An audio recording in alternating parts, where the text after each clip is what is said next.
Before we begin this episode, take a moment and sit still, because what you are about to hear raises one of the most important questions in Kenya's education sector today.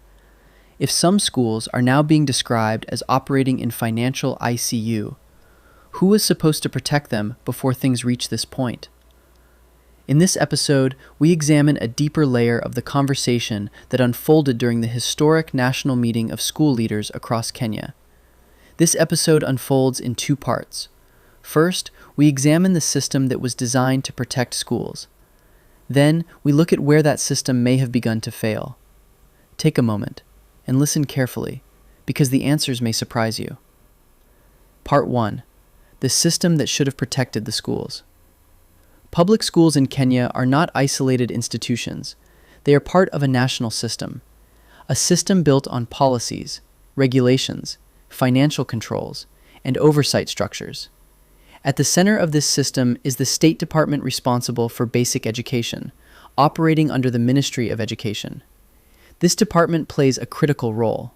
It oversees policy direction. It supervises financial frameworks, and it ensures that government resources intended for learners reach schools across the country. Every year, billions of shillings in public funds are allocated to support education. These funds move through a structured process, from the National Treasury to the State Department, and eventually to the accounts of individual schools. Every step along this chain is expected to follow strict accountability procedures, because the money involved is not private money, it is public money. Money contributed by taxpayers, money intended to support the education of millions of Kenyan learners. In theory, this system is designed to protect schools, to guide principals, to ensure transparency, and to prevent financial irregularities before they occur. But during the national meeting, concerns emerged that the system does not always function as smoothly as intended. Questions were raised about inconsistencies between figures recorded at ministry level and figures reported by schools. In simple terms, the financial numbers at different levels of the system do not always align perfectly.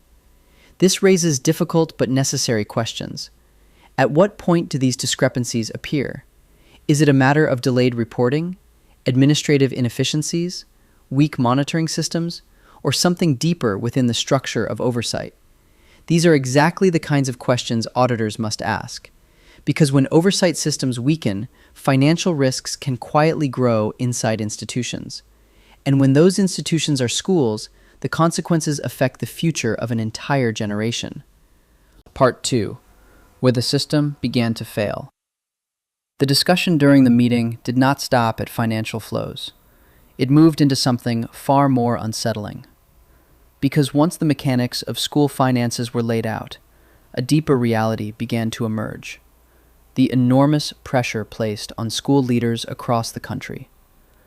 Principals in Kenya are not only educators, they are also accounting officers for their institutions, and that responsibility carries legal weight. They are expected to manage public resources under the strict framework of the Public Finance Management Act, procurement laws, audit procedures, and reporting regulations. Yet most principals were trained to teach, not to run complex financial systems. And yet the expectations placed upon them are enormous. They must comply with public procurement regulations. They must prepare and defend annual budgets before boards of management. They must maintain asset registers. They must ensure audit compliance.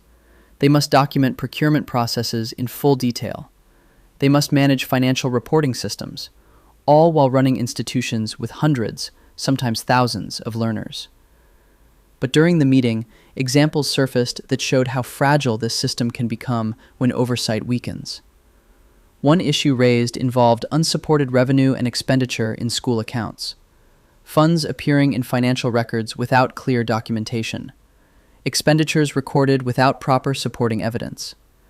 Another issue raised was procurement irregularities, situations where procurement procedures were not strictly followed, where competitive tendering was not always properly documented, where suppliers sometimes appeared too closely connected to decision-makers. These are the exact kinds of weaknesses that auditors look for, because when procurement controls weaken, public funds become vulnerable.